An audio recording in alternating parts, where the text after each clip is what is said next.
disebutkan dalam Al-Quran surat At-Taubah kalau nggak salah ya.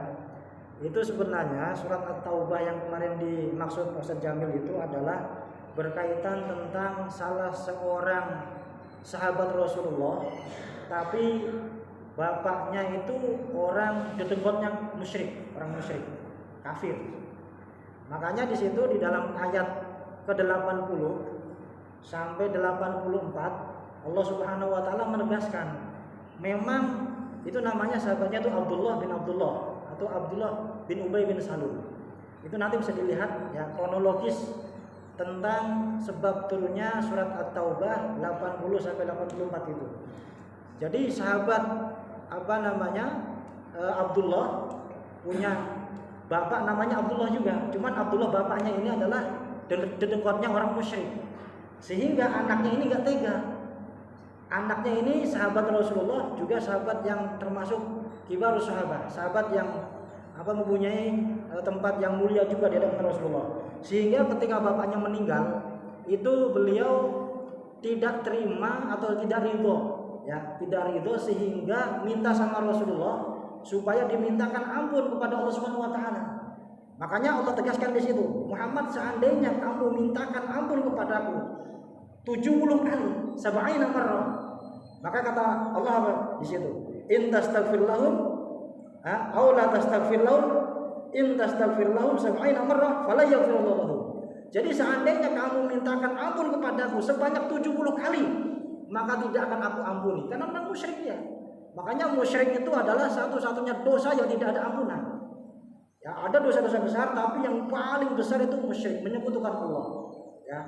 Kemarin kita sempat singgung juga tentang masalah ada syirkul khafi, syirik tapi samar, yaitu riya, ya. Mengerjakan sesuatu bukan karena Allah, tapi karena ingin dipuji oleh orang. Ini yang bahaya juga, ya. Makanya kenapa kita diingatkan Rasulullah tentang masalah niat. Ya, apapun yang kita lakukan selama niatnya lillahi ta'ala, maka akan berpahala, akan dapat ridho Allah. Ya, ada aktivitas yang dia murni ibadah, sholat, puasa, haji, umroh, sedekah, tapi karena niatnya salah, maka itu tidak akan mendapat pahala dari Allah. Dalam kitab Ta'lim dijelaskan seperti itu. Tapi sebaliknya, ketika kita makan, minum, tidur bahkan, seandainya niatnya ini benar, maka niatnya supaya kita kuat, bisa beribadah dengan baik, bisa kerja dengan baik, ya, untuk mencari ridho Allah. Kemudian kita tidur dengan niatan supaya kita bisa bangun malam, bisa sholat subuh berjamaah, maka selama tidur itu pun kita mendapat pahala dari Allah. Ya, itu dalam kitab Ta'lim disebutkan seperti itu tentang masalah niat. Tergantung bagaimana niat kita.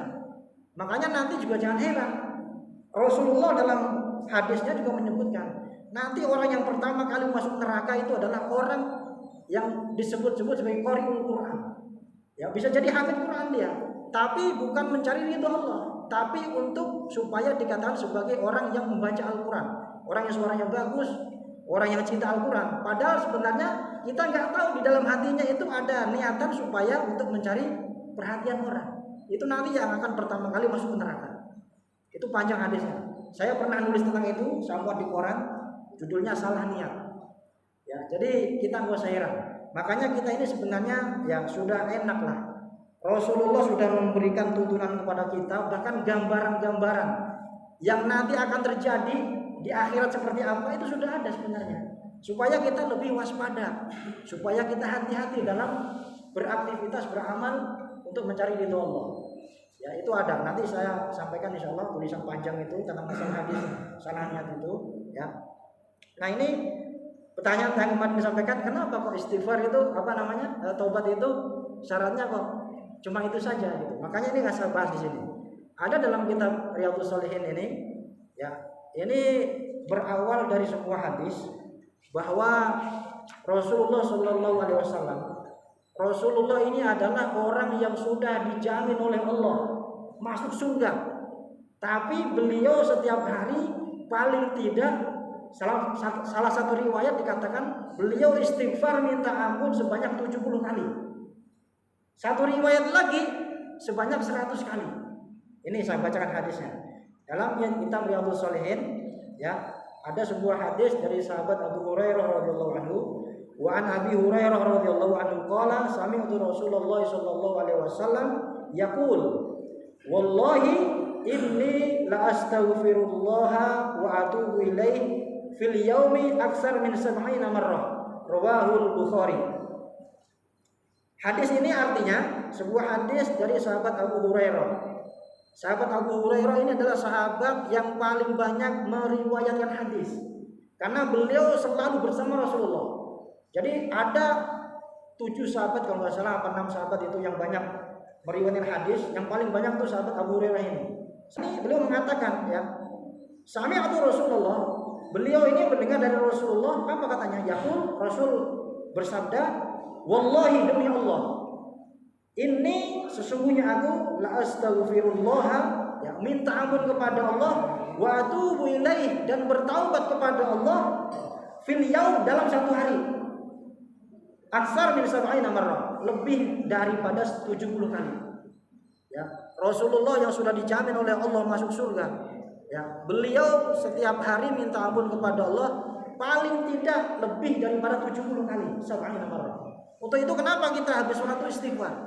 Ya, paling tidak ya kita barangkali sholat kita ini banyak yang tidak masih kurang terpenuhi khusyuknya. Ya, naudzubillah. Ya, yang jelas mungkin ya namanya sholat itu konsentrasi itu memang susah. Ya, tapi insya Allah kalau dibiasakan ya mudah-mudahan kita diberi oleh Allah bisa melaksanakan sholat dengan khusyuk. Gitu.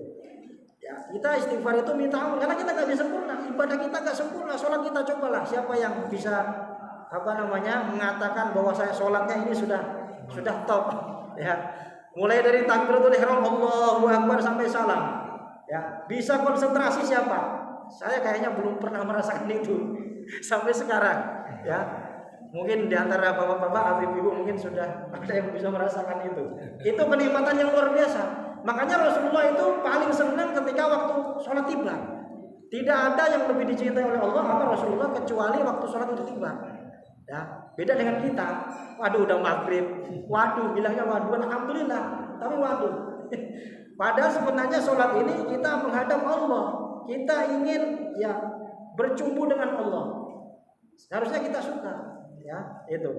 Jadi satu hadis ini yang pertama saya sampaikan, Rasulullah saja yang sudah dijamin oleh Allah, sudah diampuni dosa-dosanya, beliau paling tidak setiap hari itu lebih daripada 70 kali istighfar kepada Allah. Makanya nih siapkan tasbih itu bapak-bapak itu, ya.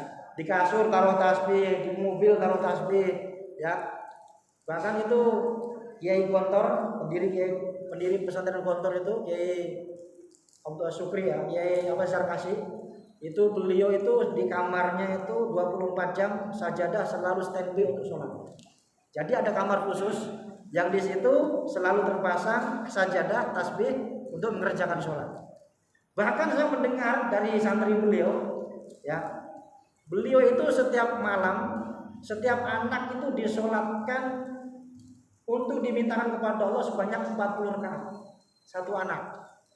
Bayangkan kalau anaknya 9 atau 10, berarti berapa rakaat itu? Ini saya dengar langsung dari santri beliau. Ya, jadi kita itu ya hendaknya ya seperti itu. Karena juga ada para ulama-ulama terdahulu begitu. Beliau selalu menambah sholat sunnahnya untuk anaknya. Tujuannya apa? Supaya Allah memberikan hidayah, supaya Allah menjaganya, supaya Allah memberikan petunjuk. Jadi jangan pelit. Makanya termasuk istighfar itu jangan sampai kita istighfar untuk diri kita sendiri. Ada hadis Rasulullah, ada orang tua nanti di akhirat dia tiba-tiba dimasukkan surga oleh Allah. Dia heran, kenapa kok saya bisa masuk surga? Sementara waktu di dunia saya biasa-biasa saja. Saya bukan orang yang ahli ibadah, saya bukan orang ahli Quran, saya bukan orang soleh. Tapi kenapa kok saya bisa masuk surga ya Allah? Dijawab oleh Allah katanya, bistighfari waladikalah. Kamu masuk surga ini karena istighfar ya yang dilakukan oleh anakmu untukmu. Ya, makanya itu kita diajar guru-guru kita, astaghfirullahalazim li untuk diriku, wali walidayya untuk kedua orang tuaku, ya, wali dzawil huquqi alayya untuk anak istriku yang semua ada di bawah tanggunganku, wali jamil mu'minina wal mu'minat dan untuk semua orang Islam. Kita mintakan ampun. Nah, itu dalam satu kitab ini, kitab Risalatul Mu'awana disampaikan kalau ada orang yang dia setiap hari dia mintakan istighfar kepada seluruh umat Islam kayak tadi ya, kepada orang tuanya, kepada anak istrinya, kepada seluruh umat Islam, maka insya Allah dia akan dijamin oleh Allah, doa-doanya akan terkabulkan. Dan itu termasuk amalan-amalan para kekasih Allah. 27 kali setiap hari. Ya, ini dalam Risalatul Muamalah disampaikan, man istaghfara lil mu'minina wal mu'minat fi kulli yawmin 27 marrah. Orang yang memintakan ampun kepada Allah Subhanahu wa taala untuk semua orang Islam setiap hari sebanyak 27 kali. Karena minal ladzina yustajabu doa. Insyaallah orang itu akan dikabulkan doa-doanya. Wa bihim yurzaqun wa yumtarun, dan dia akan diberikan rezeki yang melimpah oleh Allah Subhanahu wa taala. Wa hadza wasful auliya, dan ini adalah amalan-amalan para wali-wali kekasih Allah Subhanahu wa taala. Jadi para wali Allah itu kenapa dikatakan wali Allah? Wali itu artinya kekasih. Orang yang dicintai oleh Allah Subhanahu wa taala karena dia punya rasa sayang, punya rasa cinta kepada orang-orang Islam. Ketika ada orang berbuat maksiat, dia sedih. Kenapa kok orang seperti itu? Didoakan sama dia. Mudah-mudahan dapat hidayah, bukan malah dibully. Ya, kenapa sih itu gak mau ke masjid? Kenapa gak mau ke pengajian? Bukan diomongin tapi didoakan. Mudah-mudahan Allah berikan hidayah. Mudah-mudahan Allah berikan petunjuk supaya dia mau mengerjakan ketaatan kepada Allah. Itulah para kekasih Allah. Makanya kalau ada orang seperti itu, dia akan dikasih oleh Allah Subhanahu wa taala, hidupnya akan dijamin oleh Allah. Ya. Lahir batin dunia akhirat akan dijamin oleh Allah Subhanahu wa taala. Itu. Jadi Rasulullah dalam satu riwayat tadi, beliau setiap hari paling tidak istighfar sebanyak 70 kali. Sama seperti dalam ayat tadi. Ya. Dikatakan dalam surat At-Taubah itu, in tastaghfir lahum aw la tastaghfir lahum in tastaghfir lahum 70 marrah. Muhammad, seandainya kamu mintakan ampun kepada Abu 70 marrah, sebanyak 70 kali. Walai yaghfirullahu lahu. Sungguh tidak akan aku ampuni, karena musyrik dia, percuma. Ya. Makanya selama dosa itu tidak musyrik, insyaallah masih ada peluang untuk diampuni oleh Allah. Walaupun dia zina, walaupun dia mabuk-mabukan, walaupun dia menuduh orang. Cuman nanti di sini juga dibahas ada dosa-dosa yang berkaitan dengan Allah, maka minta maafnya sama Allah. Tapi ada dosa-dosa yang berkaitan dengan manusia, antar sesama manusia. Ini nggak bisa, Allah nggak bisa melepaskan. Makanya ada namanya hakul adami, ada hakullah. Kalau sama Allah gampang, kita minta maaf, kita taubat, udah, insya Allah selesai urusan. Tapi ya sama manusia ini yang berat. Makanya ketika ada orang meninggal, itu biasanya dimintakan ridho kepada orang yang hadir dan kepada seluruh orang yang punya sangkut paut dengan orang tersebut. Sampai Rasulullah tidak mau menyolatkan orang yang masih punya beban hutang, yang masih punya beban sama orang lain. Beliau tidak mau menyolatkan. Kenapa? Karena kalau seandainya disolatkan langsung dikuburkan, maka dia akan bahaya. Masih punya hak sama orang lain, punya kewajiban sama orang lain. Maka Rasul mengatakan, siapa orang yang menjamin hutang-hutang ini, ya kalau ada baru saya mau menyolatkan, kata Rasulullah. Itu yang disebut dengan hakul adami. Maka kalau hakul adami, urusannya sama orang, itu kita harus minta maaf sama orangnya. Dan minta maaf itu bukan hanya ketika lebaran saja, setahun sekali bukan. Ya, kalau di kita kan dipahami seperti itu kan, mohon maaf lahir batin, ya kan. Kadang-kadang sekarang zaman medsos cuma lewat WA, ya, lewat SMS, ya, itu. Jadi urusan sama orang bisa selesai kalau kita minta ampun, minta maaf, minta ikhlas ridho dari orang tersebut.